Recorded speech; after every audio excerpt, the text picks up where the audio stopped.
Hello everyone, मैं रमन कुमार आजाद स्वागत करता हूं आप सभी का अपने यूट्यूब चैनल पर। दोस्तों, आज की चर्चा का विषय है जो पीए एग्ज़ाम होने वाला है और पीए एग्ज़ाम किन किन का होने वाला है, कौन कौन इसके लिए एलिजिबल है। तो जीडीएस टू पीए यानी कि जीडीएस भी पीए के एग्ज़ाम के लिए एलिजिबल है, एमटीएस भी पीए के एग्ज़ाम के लिए एलिजिबल होते हैं। और पीए के एग्ज़ाम को कौन दे सकता है, तो जो लोग पोस्टमैन होते हैं, मेल गार्ड होते हैं या जो डिस्पैच राइडर होते हैं वो भी पीए के एग्ज़ाम को दे सकते हैं। यानी कि पीए के एग्ज़ाम को देने वाले कौन कौन होते हैं, तो एक जीडीएस, उसके बाद में एमटीएस, पोस्टमैन, मेल गार्ड और डिस्पैच राइडर, इन सभी से पीए की जो वैकेंसीज हैं उनको फिल किया जाता है। तो डिपार्टमेंटल एम्प्लॉयज़ में ये सभी आते हैं और नॉन डिपार्टमेंटल एम्प्लॉयज़ में जीडीएस आते हैं और इनके लिए थोड़े से अलग प्रावधान है इसके लिए पीए के एग्ज़ाम के लिए, और बाकी सभी के लिए जो रूल्स हैं वो एक समान ही है। और ये जो नोटिफिकेशन है वो मॉडल नोटिफिकेशन है, यानी कि इसके बाद में अलग अलग जो सर्कल्स हैं, सर्कल्स के जो नोटिफिकेशंस हैं अलग अलग सर्कल्स के, वो अभी आने वाले हैं। और ये एक मॉडल नोटिफिकेशन है, यानी कि लगभग ऐसे ही नोटिफिकेशन आने वाले हैं। उसमें कुछ चीज़ें एक्स्ट्रा हो सकती हैं, जैसे कि एक फैक्टर है एज रिलैक्सेशन का। एज रिलैक्सेशन से संबंधित जैसे कि कुछ लोग एज में छूट जाते हैं या जिनको ज़रूरत होती है एज रिलैक्सेशन की, तो उनके लिए एक एक्स्ट्रा पॉइंट सर्कल के नोटिफिकेशन में आ सकता है, ऐसी उम्मीद है। दूसरा क्या है, दूसरी उम्मीद है कि जो वैकेंसीज हैं किसी भी सर्कल के लिए, वैकेंट पोस्ट हैं, कहाँ पर कौन सी पोस्ट पीए की वैकेंट है, उन वैकेंट पोस्ट के नाम आ सकते हैं या पूरी लिस्ट एक आ सकती है या टोटल बता सकते हैं कि कितने वैकेंट पोस्ट वहाँ पर चल रही हैं सर्कल में। तो कुछ ऐसे ही एक्स्ट्रा फैक्ट जो सर्कल का नोटिफिकेशन है उसमें देखने को मिलेगा, लेकिन मॉडल नोटिफिकेशन में इन सारी चीज़ों की कमी रहती है। तो एग्ज़ाम कब होने वाला है पीए का, तो एग्ज़ाम डेट को सब लोग याद रखेंगे, 24 अक्टूबर 2021 को एग्ज़ाम होने वाला है और उस दिन है संडे। संडे के दिन सभी लोग तैयार रहेंगे एग्ज़ाम के लिए। और जो एग्ज़ाम है पीए का वो किन वर्ष के लिए होने वाला है, तो जो वैकेंसीज 1/1/2021 से 31/12/2021 तक, यानी कि 1 जनवरी से लेकर के 1 जनवरी 2021 से लेकर के, और जो वैकेंसीज 31 दिसंबर 2021 तक वैकेंट होंगी या जो वैकेंट चल रही हैं अभी तक, उन सभी के लिए जो एग्ज़ाम है वो कंडक्ट होने वाला है। और एग्ज़ाम की डेट है 24 अक्टूबर, यानी कि 24 अक्टूबर को एग्ज़ाम होने वाला है। तो सबसे पहले जानते हैं डेट ऑफ नोटिफिकेशन। तो जो मॉडल नोटिफिकेशन है वो एक्चुअल में आ चुका है, और जो सर्कल का नोटिफिकेशन है वो कब आएगा, तो वो 13/9/2021 को, यानी कि 13 सितंबर को आ सकता है। प्रपोज डेट्स हैं, यानी कि इनको आ सकता है, ऐसा कंफर्म नहीं है कि आएगा ही आएगा, लेकिन ऐसा प्रपोज किया गया है, यानी कि ऐसा निर्धारित किया गया है कि आ सकता है और आने के चांसेस भी बहुत ज़्यादा है। तो नोटिफिकेशन कब आ सकता है, 13 सितंबर को आ सकता है, मंडे के दिन। एग्ज़ाम को फिल करने के, यानी कि जो एप्लीकेशन फॉर्म होंगे एग्ज़ाम में बैठने से पहले एप्लीकेशन फॉर्म भरवाए जाएंगे, और वो कब से चालू होंगे, तो वो लास्ट डेट उसके लिए क्या है, तो लास्ट डेट उसके लिए है 4/10। और जो एग्ज़ाम फॉर्म है वो कब से स्टार्ट हो जाएंगे, तो मे भी पॉसिबल है कि 8 से 10 दिन आपको देखने को मिलेंगे, यानी कि 8 से 10 दिन आपको इस फॉर्म को भरने के लिए मिलेंगे। और लास्ट डेट जो फॉर्म को भरने की है वो है 4/10। और सर्कल का जो नोटिफिकेशन है उसमें आ सकता है कि किस सर्कल में किस दिन से फॉर्म भरने स्टार्ट हो जाएंगे, यानी कि कब से लोग अप्लाई करना स्टार्ट कर देंगे, वो भी आ सकता है एक एक्स्ट्रा फैक्ट। ये भी सर्कल के नोटिफिकेशन में जोड़ा जा सकता है। मॉडल नोटिफिकेशन में इसकी कमी रह जाएगी, और कमी यही है मॉडल नोटिफिकेशन की।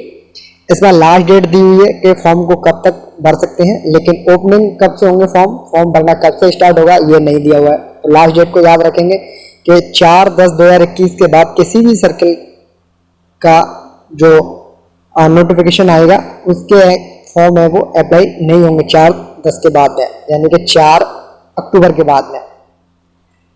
रिसिप्ट एप्लीकेशन फॉर्म को जमा करने के बाद जो डुली फिल्ड रिसिप्ट होती है रीजनल ऑफिस के लिए कब सेंड की जाएगी, किनके द्वारा, डिवीजन ऑफिस के द्वारा या ऐसी यूनिट जो कि कंट्रोल की जाती हैं इस कार्य के लिए कि वो वेरीफाई करेंगे यानी कि जो फॉर्म भरे जाते हैं उनको वेरीफाइड करके आगे जो भेजने की जो तारीख है वो दी हुई है कितनी, 7 अक्टूबर। यानी कि 7 अक्टूबर से पहले पहले जो फॉर्म है वो डिवीजन ऑफिस से निकल जाएंगे और वेरीफाइड होकर निकलेंगे कि जो लोग एलिजिबल हैं उन्होंने भी फॉर्म भरा है कि नहीं भरा है, और ये सारी चीज़ें देखने को मिलेंगी।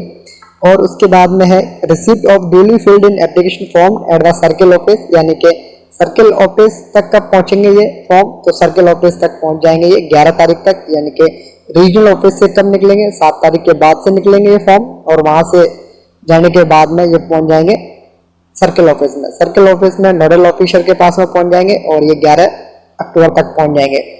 और उसके बाद में एडमिट कार्ड कब जारी किए जाएंगे, तो एडमिट कार्ड सर्किल ऑफिस के द्वारा रीजनल ऑफिस, डिवीजन ऑफिस या ऐसे यूनिट जो के इस कार्य के लिए निर्धारित किए गए उनके द्वारा जो एडमिट कार्ड है वो कब जारी किया जाएगा, तो वो 18 अक्टूबर यानी कि 18/10/2021 को मंडे के दिन ये जो एडमिट कार्ड है वो इशू कर दिए जाएंगे। और जो डेट ऑफ एग्जामिनेशन है वो सबको ही पता है, 24 अक्टूबर 2021 है। और इसमें जो टाइम है वो भी टाइमिंग कितनी है, सुबह 10 बजे से टाइमिंग है। और पेपर पीए के एग्जाम के लिए लगातार 2 होने वाले हैं एक ही दिन में, पेपर फर्स्ट और पेपर सेकंड। पेपर फर्स्ट और पेपर सेकंड के बारे में आप लोग जानते हैं और इसके बारे में थोड़ी देर बाद पता चल जाएगा कि पेपर फर्स्ट में क्या होता है, पेपर सेकंड में क्या होता है। लेकिन एक दिन में 2 पेपर होंगे और दोनों पेपर के बीच में लगभग 10 से 15 मिनट का गैप मिलने वाला है, 10 से 15 मिनट का ब्रेक मिलेगा आपको। और उस ब्रेक के दौरान आप लोग एग्जाम हॉल में ही रहेंगे, लेकिन आपके जो पेपर हैं वो कलेक्ट किए जाएंगे। पहला पेपर कलेक्ट किया जाएगा, दूसरे का आपको दिया जाएगा। इसमें 10 से 15 मिनट आपको लगेंगे और उसके लिए आपको ऑफिस में ही रहना है, यानी कि रूम में ही रहना है, और आप लोग वहां से बाहर नहीं निकल सकते हो, एग्जाम हॉल से आप लोग बाहर नहीं निकल सकते हो। तो इन सारी डेट्स को आप लोग याद रखोगे। ये नोट्स, ये जो डेट्स हैं वो बहुत ही ज़्यादा इंपॉर्टेंट है और इनको आप लोग नोट भी कर लेंगे। उसके बाद जानते हैं वैकेंसीज के बारे में। वैकेंसीज को किस तरीके से फिल किया जाएगा, तो किसी भी डिवीजन में, किसी भी रीजन में या किसी भी सर्कल में जितनी भी पीए की वैकेंसीज होंगी, सबसे पहले उन पर किन का अधिकार होगा, तो सबसे पहले उनका अधिकार होने वाला है जो लोग पोस्टमैन हैं या जो लोग डिस्पैच राइडर हैं या जो लोग एमटीएस हैं या जो लोग मेल गार्ड हैं। ये सबसे पहले प्रेफर्ड किए जाएंगे पीए के वैकेंसीज को फिल करने के लिए। अगर कोई वैकेंसी जिस पर किसी भी पोस्टमैन, डिस्पैच राइडर, एमटीएस या मेल गार्ड का सिलेक्शन नहीं हो पाता है और वो पोस्ट वैकेंट रह जाती है, तो उस केस में दूसरी प्रेफरेंस या दूसरी नंबर पर कौन आएगा, तो दूसरे नंबर पर आने वाला है जीडीएस। यानी कि सबसे पहले किन का विचार किया जाएगा पीए एग्जाम के लिए, तो पीए एग्जाम के लिए जो लोग एलिजिबल होंगे सबसे पहले वो होंगे पोस्टमैन, डिस्पैच राइडर, एमटीएस और mail guard.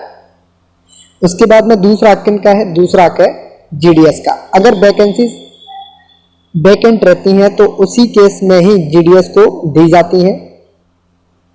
MTS, dispatch rider, mail guard और पोस्टमैन से पहले जीडीएस के लिए किसी भी कंडीशन पर उस पोस्ट के लिए, उस पोस्ट के सिलेक्शन के लिए, उस पोस्ट पर किसी भी तरीके से विचार नहीं किया जाएगा। यानी कि सबसे पहले जो लोग डिपार्टमेंटल हैं जैसे कि पोस्टमैन, डिस्पैच राइडर, एमटीएस और मेल गार्ड, उनको प्रेफरेंस दी जाएगी। और उसके बाद में नॉन डिपार्टमेंट एम्प्लॉय जिन्हें हम लोग जीडीएस कहते हैं उनको प्रेफरेंस दी जाएगी। और ये जो रूल है वो शायद मेरे हिसाब से अकॉर्डिंग टू मी ये गलत है, लेकिन जो हो रहा है वो यही है। आपके सामने सच्चाई ये है कि ऐसा होने वाला है, लेकिन गलत हो रहा है सही हो रहा है ये एक अलग मैटर है। नेक्स्ट जानते हैं एलिजिबिलिटी क्राइटेरिया के बारे में, यानी कि शैक्षणिक योग्यता के बारे में जानते हैं कि कौन लोग इस एग्जाम के लिए एलिजिबल होंगे।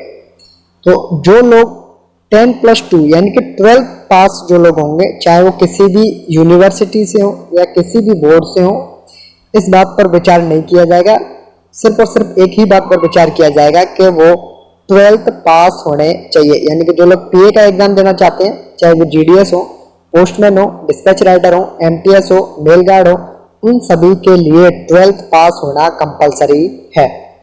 एज रिलैक्सेशन की बात करते हैं तो एज के बारे में जानते हैं। तो एज रिलैक्सेशन तो आपको मिलेगा कहाँ से, मे भी मिल सकता है आपको सर्कल के नोटिफिकेशन में ये चीज़ आपको मिल सकती है, लेकिन मैक्सिमम का यहाँ पर दिया हुआ है।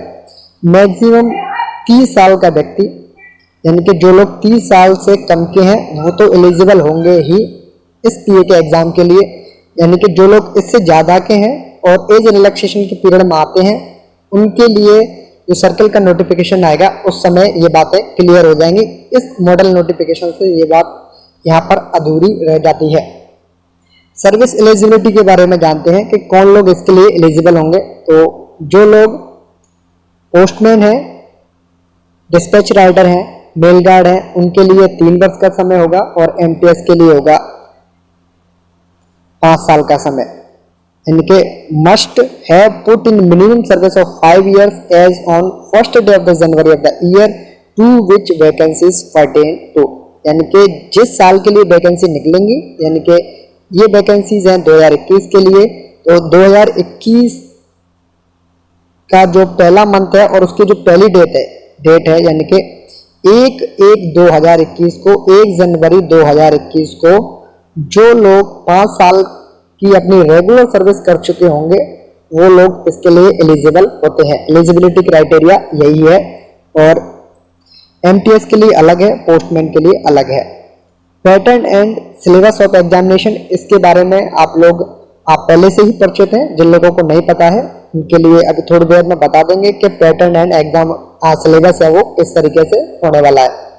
सेंटर के बारे में जानते हैं, एग्जाम का जो सेंटर है वो कहाँ पर होगा। तो मोस्टली जो सेंटर है वो सर्किल का हेडक्वार्टर है या जो रीजन का हेडक्वार्टर है वहाँ पर ही मिलते हैं और इसके बारे में और जो भी जानकारी है वो सर्किल के नोटिफिकेशन में आपको देखने को मिल जाएगी। नेक्स्ट है ये जो फॉर्म है, यानी कि इसी को बोलते हैं एप्लीकेशन फॉर्म, इसी को ही भरना होगा और इसको किस तरीके से भरेंगे इसको अभी थोड़ा सा जान लेते हैं। पीए के एग्जाम के लिए जो लोग एलिजिबल होंगे वो इस फॉर्म को भरेंगे और सबसे पहले क्या याद रखना है कि एप्लीकेशन फॉर्म को ब्लॉक लेटर्स में भरना है, यानी कि कैपिटल लेटर्स में भरना है। यानी कि आप लोग किस तरीके से फॉर्म को भरने वाले हो, तो आप लोग जो ABCDs है उनको ब्लॉक लेटर्स में यानी कि कैपिटल लेटर्स में ही आप लोग यूज करने वाले हो। तो सबसे पहले जानते हैं, सबसे पहले क्या भरना है नेम ऑफ द कैंडिडेट में। तो इसमें अपना नाम लिखना है कि जो लोग एग्जाम के लिए एलिजिबल हैं उनका नाम क्या है, यानी कि कैंडिडेट अपना नाम लिखेगा। जैसे मैं इसको थोड़ा सा बता देता हूँ, जैसे मैं अपना नाम डाल देता हूँ रमन। मेल फीमेल में डालना है कि आपका जेंडर क्या है, आप मेल हैं या फीमेल हैं, आप पुरुष हैं या महिला हैं। तो उस केस में आपको, पुरुष के केस में आपको क्या भरना है, मेल भरना है और महिला के केस में आपको फीमेल भरना है। उसके बाद में आएगा कैटेगरी के बारे में कि बीपीएम की कैटेगरी में आप लोग किस तरीके से आते हो, आप लोग बीपीएम हो, एबीपीएम हो या फिर आप डाक सेवक हो। यानी कि जीडीएस को 3 कैटेगरीज में बांटा गया था, कौन कौन सी थी वो, बीपीएम, एबीपीएम और डाक सेवक। तो यहाँ पर आपको अपनी कैटेगरी भरनी है। उसके बाद में क्या भरना है, डेट ऑफ बर्थ, यानी कि जो लोग 10th जो लोगों की 10th की मार्कशीट होती है ना, जैसे किसी भी कैंडिडेट की 10th की मार्कशीट है, 10th की मार्कशीट में जो भी डेट ऑफ बर्थ होगी वही इसमें फिल करनी है और उसकी एक फोटोकॉपी या कहें self attested copy, carbon copy, इसको कहाँ पर करना है, एप्लीकेशन फॉर्म को भरना है। उसके बाद में उसको अटैच करके भेजना है। और सेल्फ अटेस्टेड का मतलब होता है कि जो फोटोकॉपीज आप लोगों ने कराई है उस पर आप अपने सिग्नेचर करोगे नीचे, तो इसे कहते हैं सेल्फ अटेस्टेड। तो इसे आपको पंच भी करना है, पीछे पिन भी करना है, संलग्न भी करना है और उसके साथ साथ में इस कॉलम में सभी को अपनी डेट ऑफ बर्थ लिखनी है। उसके बाद में आपको लिखना है आप किस कम्युनिटी से हैं। आप जनरल से हैं तो यूआर डाल सकते हैं, SC, ST, OBC, EWS, इन सभी कैटेगरीज में जिस भी कैटेगरीज में आप लोग हो उनमें से किसी भी कैटेगरी को आप एक को यहाँ पर चूज करोगे। उसके बाद में आपको लिखना है एजुकेशनल क्वालिफिकेशन, यानी कि आप कितने पढ़े लिखे हुए हो। तो इसमें मिनिमम 12th पास लिखना है और उससे ज़्यादा अगर किसी की एजुकेशनल क्वालिफिकेशन है तो उसे भी अगर वो लिखना चाहते हैं तो लिख सकते हैं। तो कम से कम क्या लिखना है, 12th पास तो लिखना ही है। और उसके बाद में क्या करना है, जो मार्कशीट है आपकी उसकी एक फोटोकॉपी करनी है और उसको फोटोकॉपी पर आपको अपने नीचे सिग्नेचर करने हैं और सिग्नेचर करने के बाद आप लोग इस फोटोकॉपी को भी आप लोग अटेस्टेड भी करोगे। और आपको कहाँ पर देना है इसको, ऑफिस वेयर प्रेजेंटली अटैच्ड, यानी कि आप लोग जिस भी एसओ में हो, जिस भी एचओ में हो, वहां पर आपको इसको देना है। और उसके बाद में ये फर्दर डिवीजन लेवल पर ये जो आपका एप्लीकेशन फॉर्म है वो वहां पर चला जाएगा।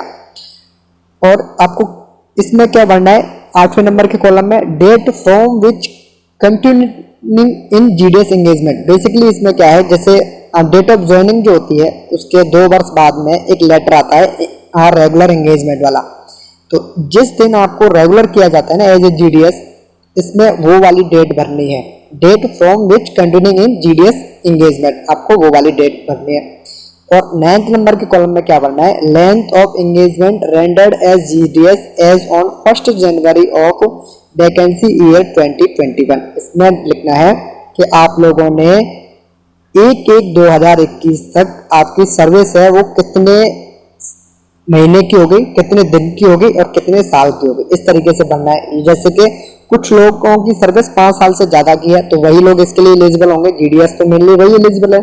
तो आप लोगों को कैसे लिखना है कि 1 दिन 5 महीने और 5 वर्ष मेरी as a GDS regular service हो चुकी है, उनको ऐसे लिखना है। बेसिकली आपको क्या लिखना है, आपको अपना डे लिखनी है, उसके बाद में मंथ लिखना है, उसके बाद में ईयर लिखना है।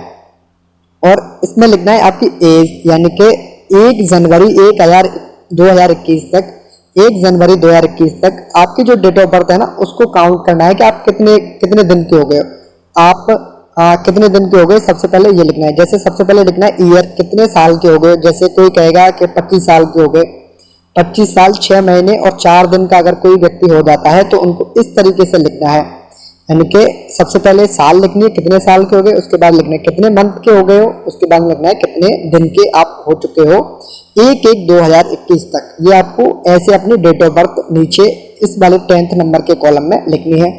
यहाँ पर आपको अपनी एज लिखनी है और 9th नंबर के कॉलम में इसी तरीके से आपको लिखना है क्या आप कितने दिन की आपकी सर्विस हो गई, कितने महीने की आपकी सर्विस हो गई और कितने साल की आपकी सर्विस हो चुकी है।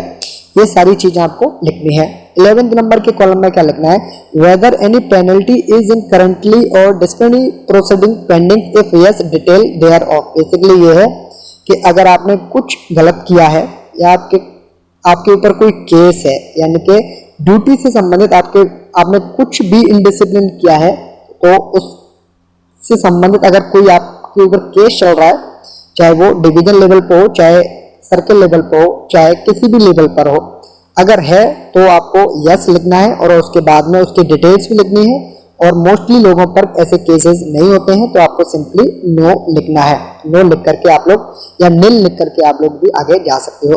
डिक्लेरेशन में क्या करना है, कुछ नहीं करना है। यहाँ पर आपको सीधा सिंपली अपने सिग्नेचर करने हैं। यहाँ पर जैसे आप लोग अपने सिग्नेचर करोगे और उसके बाद में तारीख लिख दोगे, कौन सी डेट को आपने फॉर्म फिल किया है, और आप यहाँ पर लिखोगे प्लेस का नाम। प्लेस का मीन्स बेसिकली होता है आप लोग सबसे पहले अपने बीओ का नाम लिखेंगे, उसके बाद में आप लोग ब्रैकेट्स को यूज करते हुए एसओ और एचओ के नाम भी लिख सकते हो। यानी कि बेसिकली आप अपने स्थान का नाम लिखना है। और एक जीडीएस है वो मोस्टली अपने बीओ में रहता है, एमटीएस अपनी एसओ में रहता है और एचओ में भी रहता है। और जो डिस्पैच राइटर वगैरह हैं, जो भी जिस भी प्लेस पर हैं वो अपने प्लेस का नाम लिखेंगे। यहाँ पर बेसिकली अपना जो आप जहाँ के रहने वाले हैं उस स्थान को आप बेसिकली नहीं लिखते हैं, सिंपल सा ये है। और यहाँ पर क्या क्लेरिफाई करना है, और ये जो जगह है, ये जो कॉलम्स है ना ये वाले, ये आपके लिए नहीं है, इसको ऑफिस रिकॉर्ड के लिए रखा गया है और आपको यहाँ पर कुछ करना भी नहीं है। तो इस तरीके से आप लोग जान चुके हो कि फॉर्म को किस तरीके से भरना है। नेक्स्ट जानते हैं सिलेबस के बारे में। सिलेबस को तो मोस्टली लोग जानते ही हैं। ये है इसका पैटर्न, एग्जामिनेशन का pattern, paper first, paper second और पेपर थर्ड के बारे में। पेपर फर्स्ट होता है कॉम्पिटिटिव नेचर का, पेपर सेकंड क्वालिफाइंग नेचर का होता है, पेपर थर्ड भी क्वालिफाइंग नेचर के होते हैं। यानी कि 2 पेपर एक दिन लगेंगे, पेपर थर्ड लगता है नेक्स्ट जब आपको डेट दी जाती है तब। कॉम्पिटिटिव नेचर और क्वालिफाइंग नेचर में अंतर सिर्फ इतना है कि कॉम्पिटिटिव नेचर का जो एग्जाम होगा उसी के आधार पर ही आपकी जो मेरिट लिस्ट है या जो आपका जो सिलेक्शन है वो किया जाएगा। और क्वालिफाइंग नेचर के एग्जाम्स में सिर्फ और सिर्फ आपको पास करने हैं। अगर आप इन एग्जाम्स में फेल होते हैं तो आपको आगे फर्दर चांस नहीं मिलेगा आपके प्रमोशन का। तो सिंपल सा ये रखना है। और बेसिकली सब लोग पैटर्न और एग्जामिनेशन सिलेबस से आप लोग वाकिफ हो, और इससे संबंधित 1-2 वीडियोस हमारे चैनल पर भी उपलब्ध हैं, तो इसको थोड़ा सा स्किप करते हैं, टाइम को बचाते हैं आप लोगों के।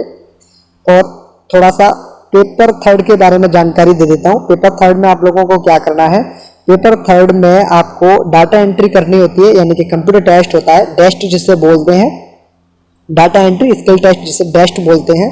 तो डेस्ट का जो टेस्ट होता है उसमें 1200 की आपको डिप्रेस्ड करनी है, यानी कि ±5% का है। बेसिकली इसमें आपको 15 मिनट का समय दिया जाता है, 25 नंबर का एग्जाम होता है, 15 मिनट का आपका समय मिलेगा, और 15 मिनट में आपको जो भी आपको पैराग्राफ दिया होगा उसको आपको टाइप करना होता है। और इसके बारे में नेक्स्ट आपको, हाँ, ये आपके सिलेबस का पार्ट नहीं है, और इसको जान लेते हैं। पेपर सेकंड में एक चीज़ है ना, एक छोटा सा पॉइंट है पेपर सेकंड को बता देता हूँ क्या है इसमें। ये रहा, पेपर सेकंड में एक चीज़ बताते हैं, translation from English to local language multiple choice questions, यानी कि कुछ आपको वर्ड्स दिए होते हैं, 15 शब्द प्लस 15 शब्द, यानी कि 15 वर्ड्स आपको दिए होंगे इंग्लिश के, और 15 वर्ड्स दिए होते हैं आपको लोकल लैंग्वेज के। लोकल लैंग्वेज के जो वर्ड होते हैं उनको ट्रांसलेट करना होता है इंग्लिश में, और इंग्लिश के जो वर्ड्स होते हैं उनको ट्रांसलेट करना होता है लोकल लैंग्वेज के शब्दों में। तो बेसिकली 30 क्वेश्चंस मल्टीपल चॉइस के आपको इस तरीके से मिलते हैं। लेकिन जो लोकल लैंग्वेज है ना, उस लोकल लैंग्वेज को क्या माना गया है, यानी कि लोकल लैंग्वेज से मतलब क्या है विभाग का, इसको जानते हैं। तो आंध्र प्रदेश के जो लोग हैं जिनका पोस्टल सर्किल आंध्र प्रदेश है ना, उनके लिए लोकल लैंग्वेज क्या है, तेलुगु है। असम के लिए क्या है, असम के लिए असमीज है, और इन डिस्ट्रिक्ट्स के लिए बंगाली है, और इन एरियाज के लिए बोडो है। यानी कि आपकी जो लोकल लैंग्वेज है ना वो यहाँ पर दी हुई है, यानी कि जो लोग बिहार से हैं, छत्तीसगढ़ से हैं, दिल्ली से हैं, उनकी लोकल लैंग्वेज हिंदी है, यानी कि उनको हिंदी से इंग्लिश में ट्रांसलेट करना है और हिंदी से इंग्लिश में वर्ड्स ट्रांसलेट करने हैं। गुजरात वालों के लिए लोकल लैंग्वेज गुजराती है। हरियाणा हिमाचल प्रदेश के लिए क्या है, हिंदी है। जम्मू कश्मीर के लिए क्या है लोकल लैंग्वेज, उर्दू है। झारखंड के लिए क्या है, हिंदी है। वहीं कर्नाटका के लिए क्या है, कन्नड़ है। मलयालम केरला के लिए क्या है, मलयालम है। एमपी मध्य प्रदेश के लिए क्या है लोकल लैंग्वेज, तो उनके लिए हिंदी है। इस तरीके से अपने सर्किल की आपको लोकल लैंग्वेज को भी ध्यान रखना है, और उसी के अकॉर्डिंग आप लोगों को इंग्लिश के जो ट्रांसलेशन वाले जो वर्ड्स हैं उनको ट्रांसलेट करना होगा। और नेक्स्ट पार्ट में क्या है आपके लिए इम्पोर्टेंट, ये देख लेता हूं। और इससे संबंधित कुछ आपके लिए बचा भी नहीं है शायद, अकॉर्डिंग टू मी आप लोगों के लिए सारा बता दिया है मैंने।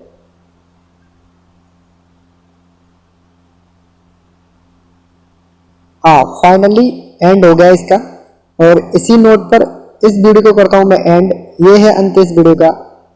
धन्यवाद।